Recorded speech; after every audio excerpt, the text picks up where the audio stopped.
Oh, this must be the podcast.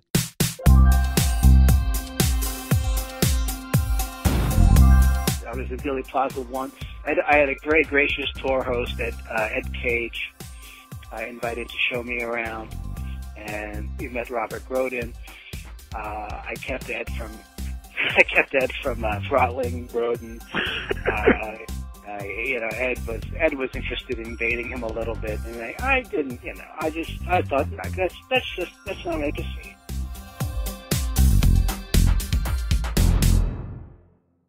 Hello, everybody. Welcome back to This Must Be the Podcast. This is the third week of interviews I am doing with experts on the assassination of President Kennedy, leading up to the 52nd anniversary of that tragic day, November 22nd. I hope these shows make you more interested in the case and less inclined to fall for conspiracy nonsense. I also hope that you will check out my documentary, Conspiracy Theorists Lie, at nomagicbullets.org. But first, my guest. So, how do you say your name again? Last name? Right. Right. Right. Yeah, Reitzes. Right. German? German name. No German lineage, so far as I know. Like me, David Reitzes is too young to have lived through the assassination, but he has become fascinated by it. He fell into the subject through the biggest rabbit hole out there. Well, I got into it thanks to Oliver Stone. I saw his movie when it came out. I saw it in the theater. Didn't know anything about the subject. Had really no knowledge at all going in. Was aware that it was a controversial subject. That was it. And I assumed that what I saw was reasonably accurate. Right. Because how could it not be? Big Hollywood blockbuster.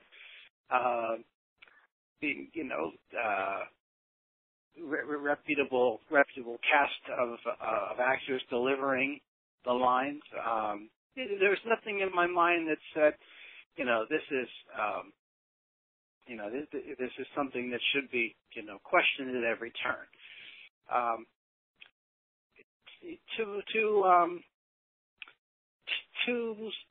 To my credit, to an extent, when I saw it, and I was deeply impressed by it, and I was deeply disturbed by the implications of it. Now, to my credit, well, I did a little research, but it really didn't occur to me that by reading the books that the movie was based on and other related books that were referred to in books like those, it didn't occur to me that I was only getting one side of the story. Right. So I did some reading. I read books like the first one was Crossfire by Jim Marrs, which was a major source for the movie. And I read Garrison's memoirs and some of the other big books, Mark Lane, Rush to Judgment, David Lifton's book, and I came to the conclusion that not everything in the movie was accurate, but it seemed to me, based on what I was reading, that the structure was solid, the foundation was solid, that this Warren Commission was a joke, and that the public was apathetic or gullible or whatever, that there was this terrible injustice that had gone on, and people had just accepted it and moved on, and it seemed unbelievable to me that could be true. But hey, here I was reading seemingly reputable books, New York Times bestsellers, Right. that were telling me that a lot of this stuff was true. Not everything, but I bought into the bulk of it.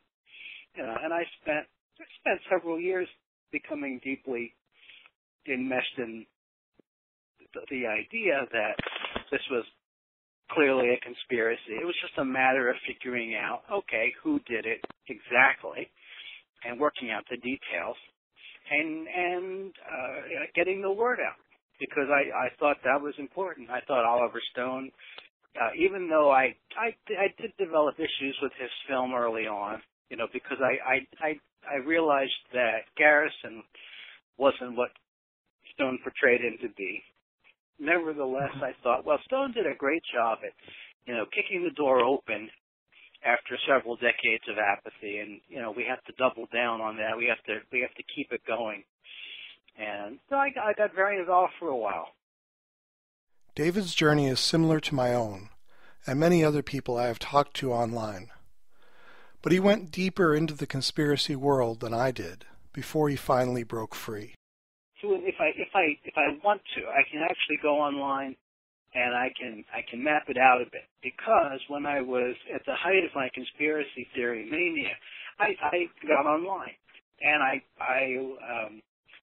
was a bit like a kid in a candy store. I didn't know anyone personally who really wanted to talk about it, but I got online and I found lots of people who wanted to talk about it. So I would go to at the time the big forums were on Usenet, which is not so popular anymore because it's text only. You can't post lots of pictures and things like that. But that's where there was a lot of traffic at the time. People very interested in talking about this subject. And so my initial posts were very much pro conspiracy theory, promoting theories that I thought were most valid, interspersed with occasional research of my own that I thought was noteworthy. But I was mostly promoting what I thought were the most insightful of the theories out there. And I can chart the progress. I can chart the turning, because I would be very adamant about a certain theory, and people would challenge me, and I would double down. But I would double down in, I think, a way that's a little more constructive than the way some people do it, which is, and what I mean by that is, most people, you tell them that, you say the facts are this, but I say they're this, and a lot of times that ends the conversation. I was writing articles about it, and I wanted my articles to be somewhat definitive. So I wanted to have footnotes that were,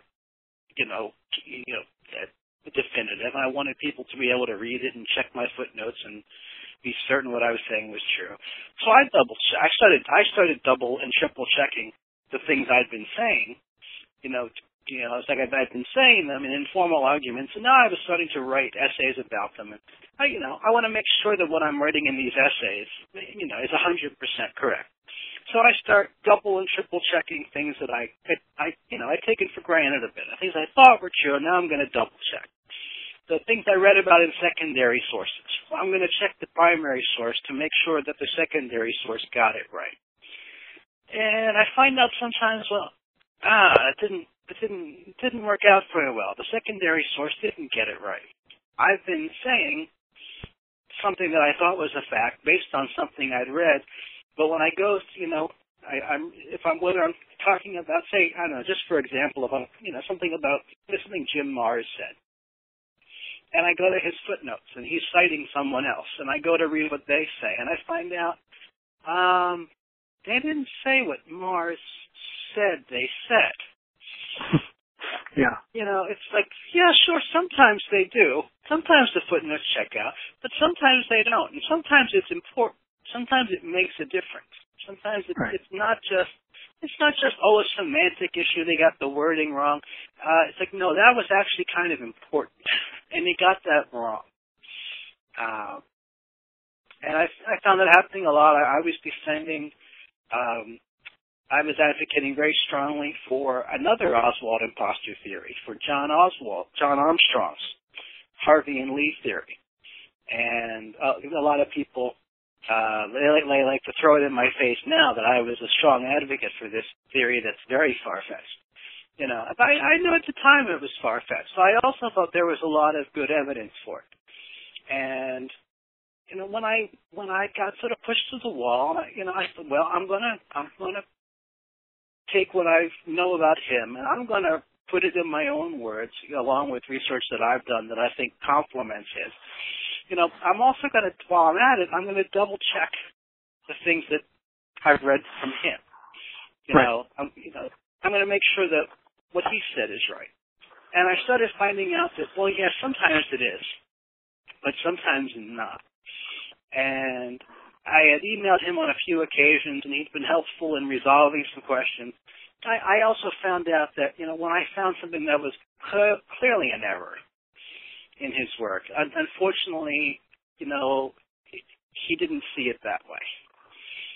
And that began to bother me. It was like, this isn't just a difference of opinion. This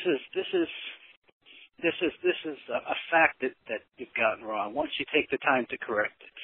And, he would say, no, because, and he would have his own reason why, and I didn't think the reasoning was very good. So this, so chinks began to appear in the armor. What I thought was a very compelling case of his began to come apart. Right. And and this is when I still was whole hog for the conspiracy thing, but I began to think, well, maybe I'm backing the wrong horse with this theory. And at the same time, I was having a similar experience with some parts of Jim Garrison's work that I did think were valid.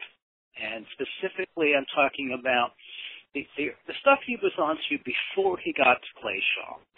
David Ferry, Guy Bannister, the anti-Castro Cuban exiles he was looking at. I thought, well, he went off the rails when Dave Ferry died. Mm-hmm. I still considered Ferry a valid suspect, and Guy Bannister. I thought, well, Garrison was very possibly onto something there, but then Bannister was dead, Ferry died, he didn't have much to go on, and I thought, well, he went off the rails a bit. He charged Clay Shaw. He didn't have a case against Shaw. Nevertheless, I still thought maybe that early stuff is valid. Another book that was very important to me was Conspiracy by Anthony Summers, and it's been reprinted under some different titles. I think currently it's called Not in Your Lifetime. And I still have some good things to say about Anthony Summers relative to a lot of the other conspiracy authors that are out there. By which I mean that, I think he goes a lot farther in trying to be objective. Nevertheless, I do think he's too easily persuaded by some of the conspiracy theories. And particularly, we see this a lot in not just the Kennedy assassination, but any subject. He goes out and does a lot of his own research, which is great. But he's overly inclined, I think, to believe what those witnesses tell him. He's gone out. He's interviewed people who were close to Guy Bannister, for example, and they're telling stories that are very different from what they were saying in the 60s. In the 60s, they were saying, I never knew Oswald, never met the guy, never heard of the guy. By the time Summers was talking to them, now it was Oswald. Well, I saw Oswald all the time, and I saw him in Bannister's office, and they were working together, and the CIA was involved. And I think, Summers is very inclined to believe these people, maybe because he will just, maybe he just does, or maybe because it's the fact that it's his own research and he's overly invested in it because it's his. I don't know, Right. But I know that his books was very influential on me because it made me think that some of Garrison's theories maybe had some validity. Maybe, because here are people that Summers talked to saying, oh, Oswald did know Bannister and they were working together and so was Ferry. And things that I don't think are true at all anymore. But at the time I thought, okay, the Clay Shaw thing was nuts, but maybe Garrison was onto something earlier. And now I don't think that's true. And at the same time I was looking into Armstrong, I was looking really strongly into the Garrison stuff. Because I thought at the time, he had come the closest to giving us real suspects. not just ciphers, not just names of organizations, actual suspects, people like Ferry, Bannister, Sergio Arcacha, people who we actually can give a name to. And I thought, well, maybe he was onto something, and I began to really believe it for a while.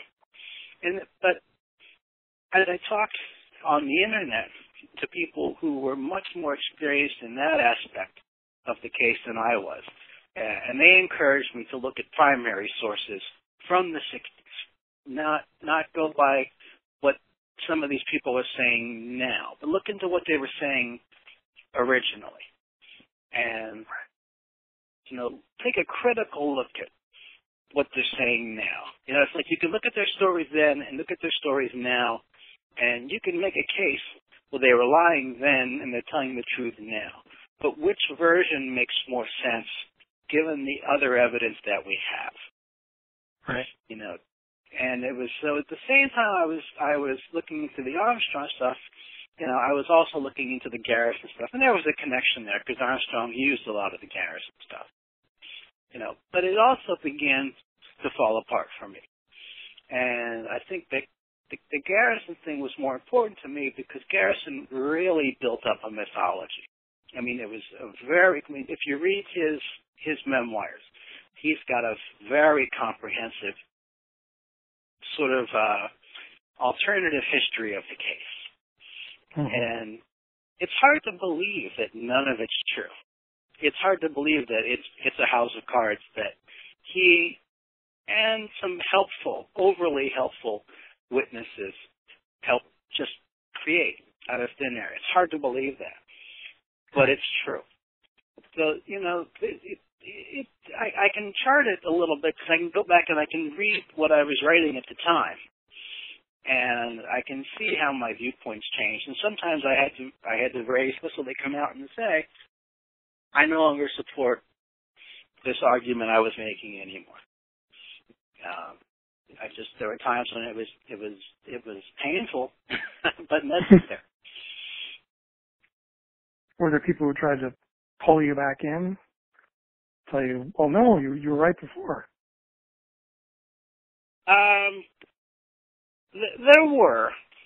There were probably just as many, if not more, who were glad to see me go. Who were glad to see me depart from the conspiracy side of it because they didn't trust me. Because you asked too many questions, or what? Because I was expressing too many doubts about things that they held really sacred, and I don't think that's too strong a word, at least in some cases.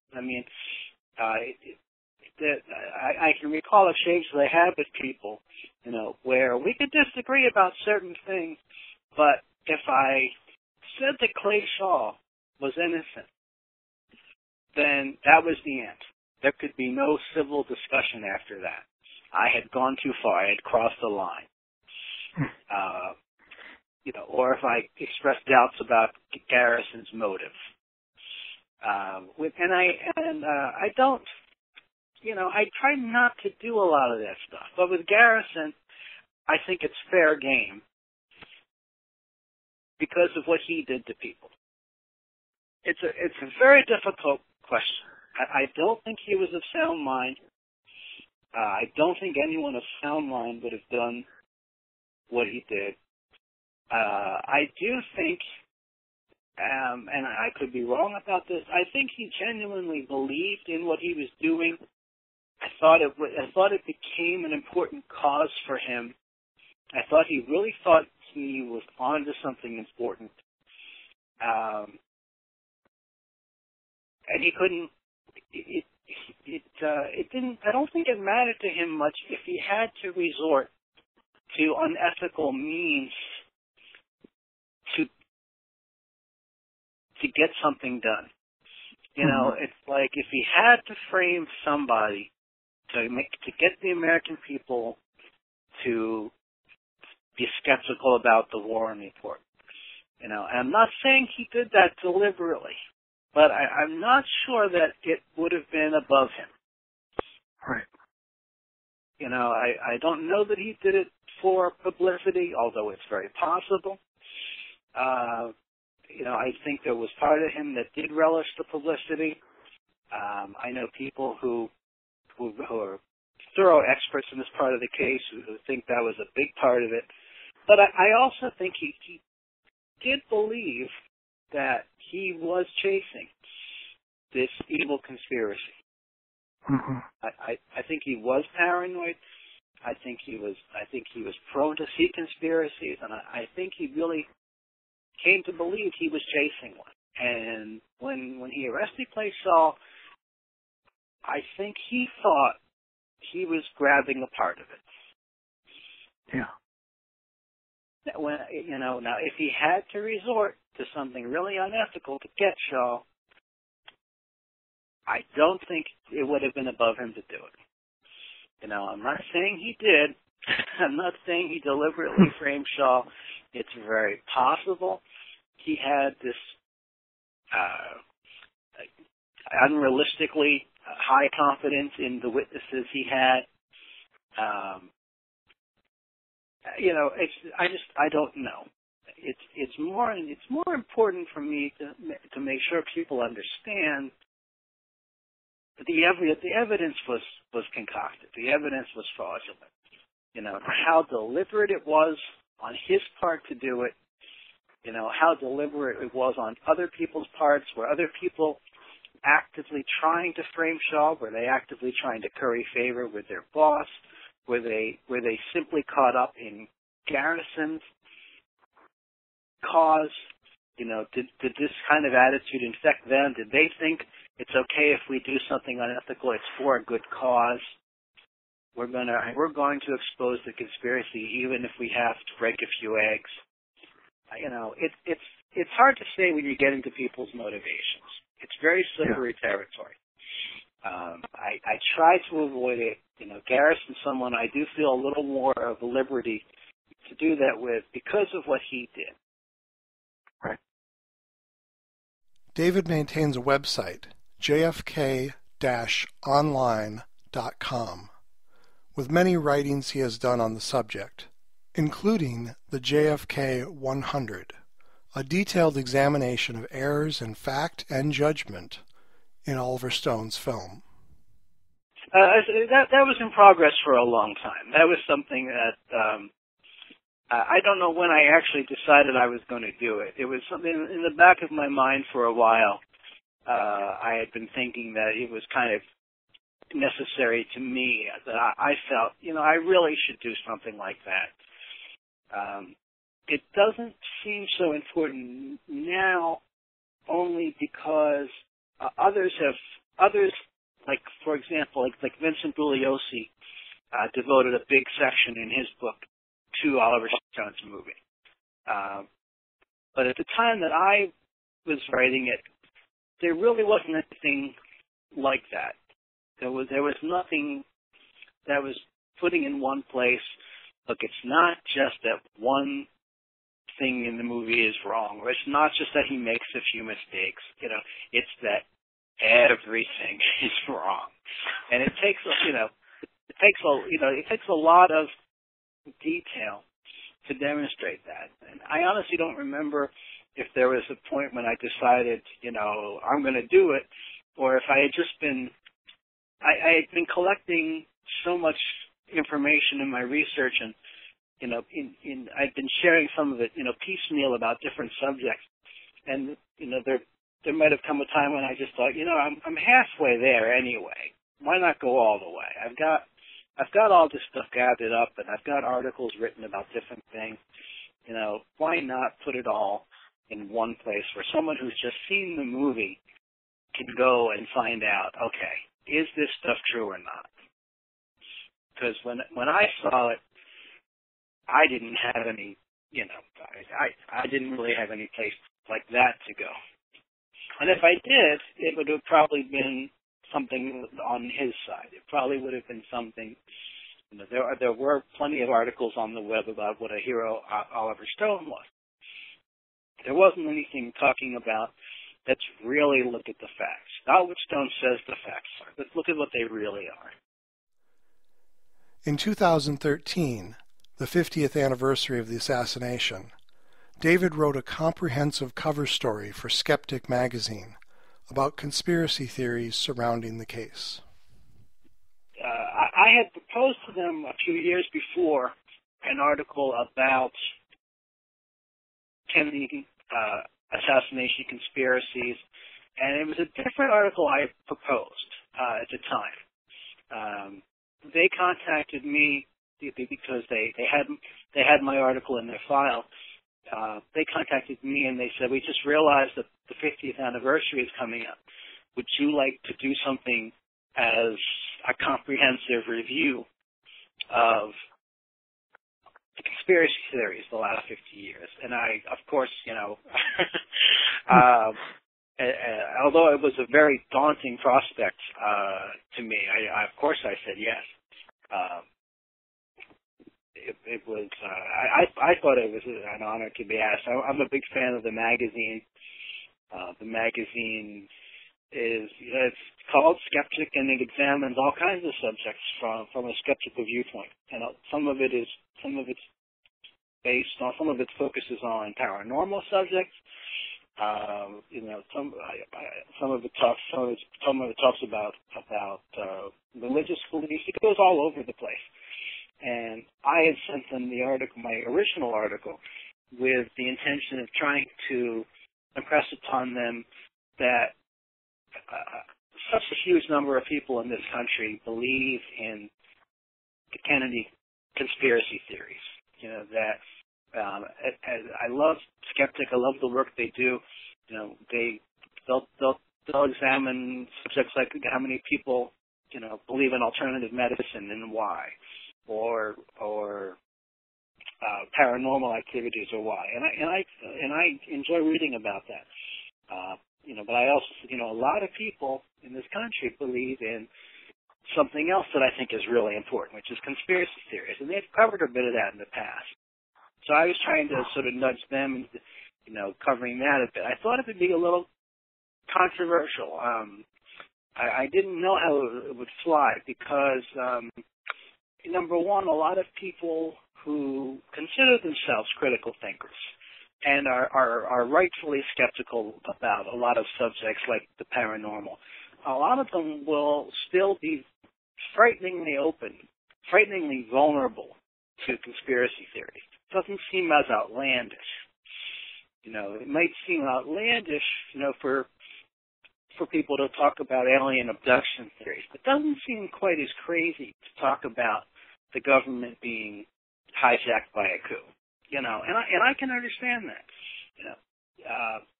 I thought it was important to bring up because, opinion polls consistently show that a majority of people in this country believe that more than one man alone killed Kennedy. So I wanted, because I like Skeptic, I wanted them to do something on it. And at the time I sent them my earlier article, it wasn't very timely. But with the 50th anniversary coming up, they thought, well, this is a good time. Let's talk about this now. And the original one I sent them it's on my website in a bit of a modified form. It's called JFK at the Fringe of Reason, and it's comparing the similarities between belief in a Kennedy conspiracy theory to belief in the paranormal or Bigfoot or UFOs. And I don't intend it as a lot of people say, well, now you're just attacking conspiracy theorists. Now you're making fun of us. You're making us sound like we're all a bunch of Bigfoot hunters.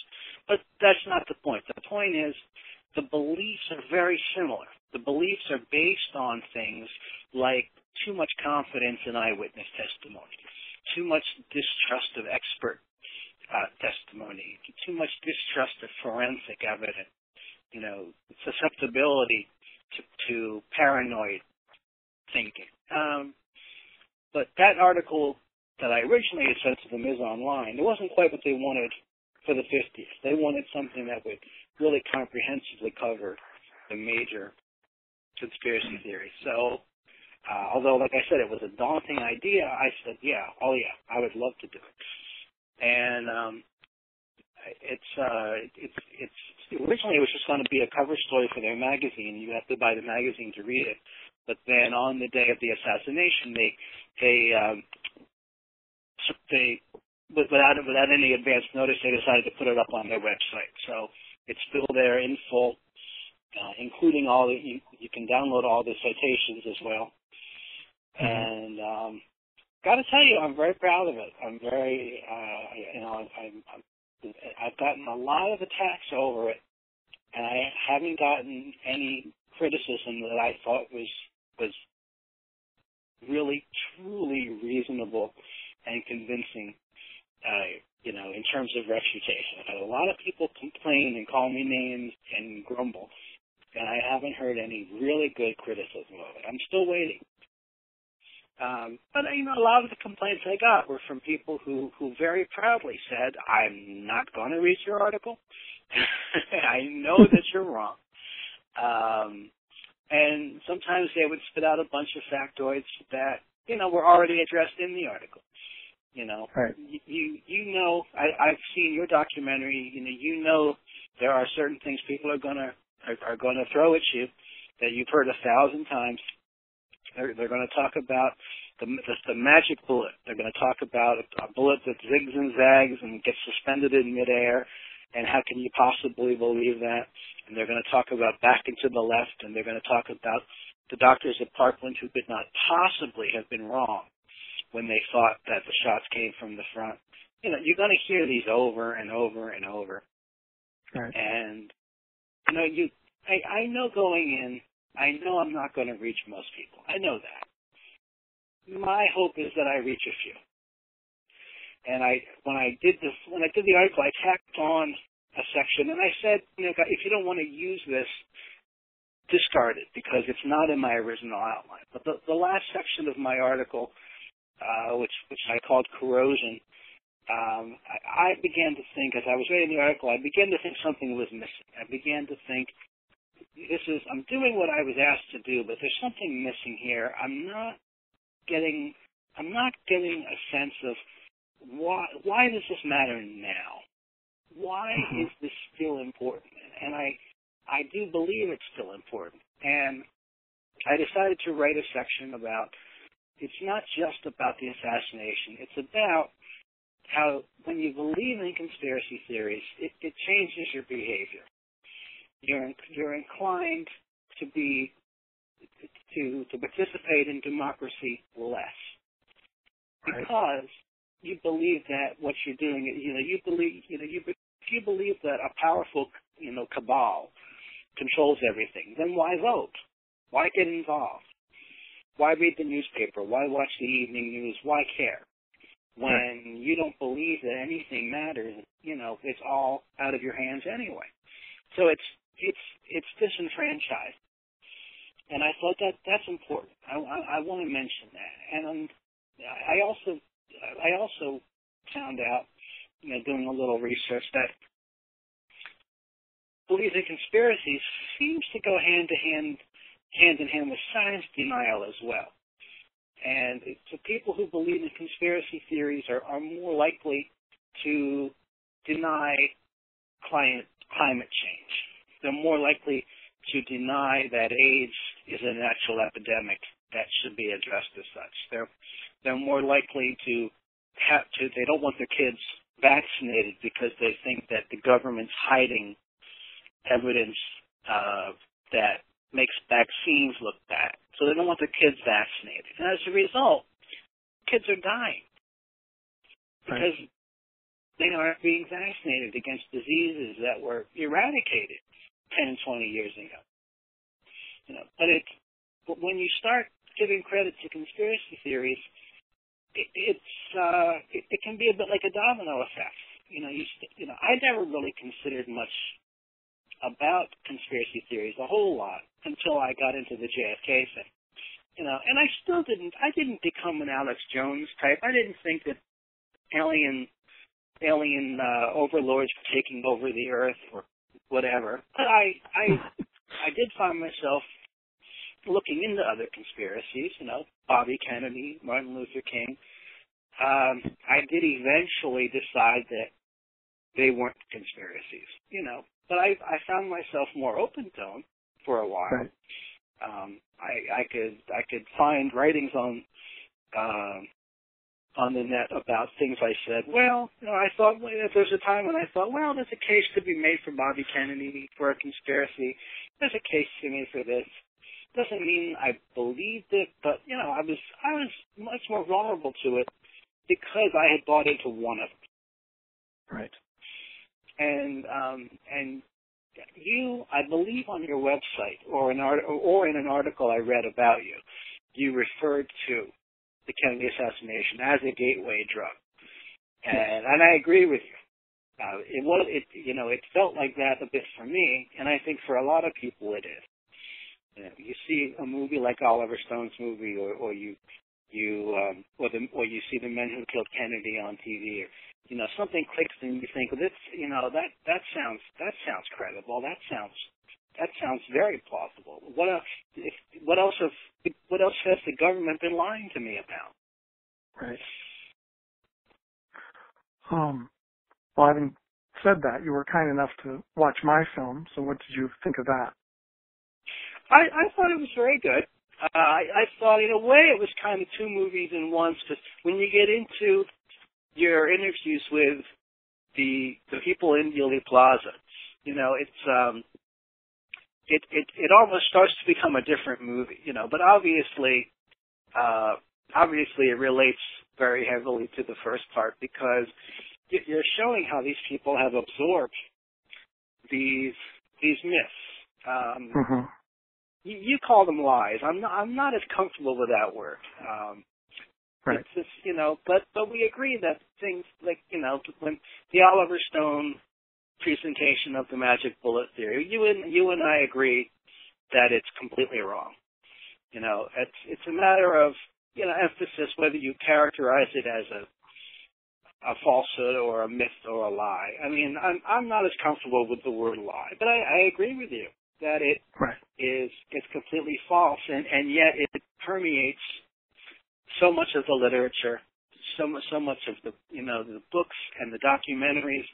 Everybody seems to know it, and very few people have read the counter arguments. Very few people are aware. Like one guy who you spend a good amount of time with in the documentary, where he's not aware that the he says the Warren Commission has the bullet zigging, zagging all around. And we try to explain to him, well, no, the Warren Commission didn't say that. The Warren Commission critics say that. There's a difference, and a lot of people don't understand. I've heard it many times. The Warren Commission's own evidence says this. Well, no, I'm afraid you're mistaken about that. I'm not confrontational. I don't want. And I congratulate you on doing what you did.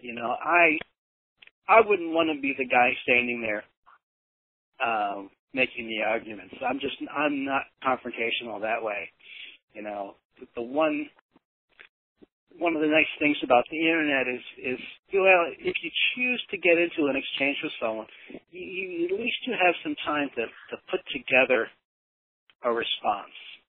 You have time to formulate a reply. You can delete it and rewrite it, and it's like off the cuff speaking to someone. You've got to have, they expect you to have all the answers, snap right there, Right.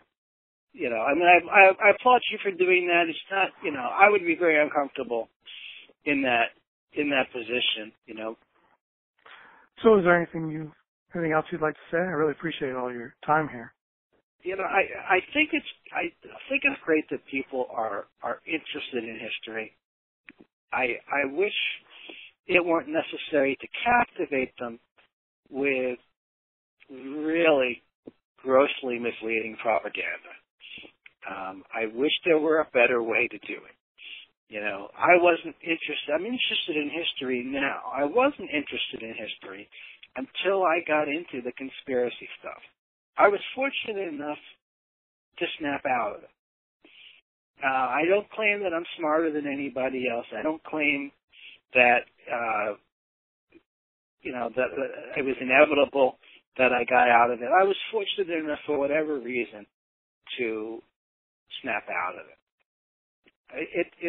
As a result, I've gotten interested in history. It's a shame there's not a better way. People see these provocative things on YouTube or in documentaries, or they get interested. And it's like, well, it's a shame there's no way of getting people interested with, honestly, with real information. I turn on the History Channel, and sometimes the History Channel can be god awful, and sometimes it can be reasonably good, but rarely is it exciting. Rarely does it grab you. I don't know that if it's just a matter of, truth may just not be as exciting as fiction. I don't know if it's that, or if it's just that people aren't trying hard enough. You made a film that's got a lot of creative elements in it. A lot of stylish visual elements in it that help to perk up interest. And it's like I'd like to see people take a little more of a flair with history, but keep it real. The Greek historian Tacitus once said, "History is philosophy teaching by examples." Thinking back on my conversation with David Reitzes, I think the big problem is not that fiction is more interesting than fact. The problem is that it is hard to put your own philosophy into an intellectually honest examination of the facts. It's so much easier to make up fictional examples that fit into the story you want to tell and the philosophy you want to advocate, than to actually learn from the examples that history has to offer us. This Must Be the Podcast will return in December with my first non-interview show. I hope you'll tune in again and let me know what you think. Until then, remember to visit nomagicbullets.org and watch my new documentary, Conspiracy Theorists Lie. Thank you for listening to This Must Be the Podcast. Our host is James K. Lambert. Our music was composed by Steve Yeager, and I'm the announcer, Keith Kopatz. This Must Be the Podcast is a JamesKLambert.com production.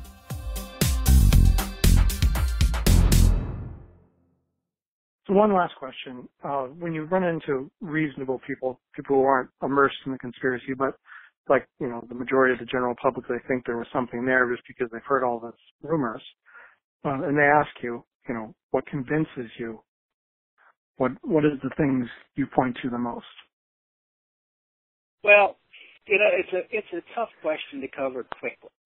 I mean, one of the things I say is just a general thing, is that the evidence pointing to Oswald is very compelling. It's very solid. It fits together very well. The evidence for conspiracy is very flimsy. I'm not saying there isn't any. I'm saying that what is there is flimsy. This eyewitness said such and such, or this person contradicted what the forensic report said. The case for conspiracy, it's very flimsy. It's based on the weakest kind of evidence. The case for Oswald's guilt is based on the best evidence. It's based on verifiable forensic evidence. It's based on the best science, the best forensic. Well, thank you. Thank you very much. I appreciate your talking to me. All right.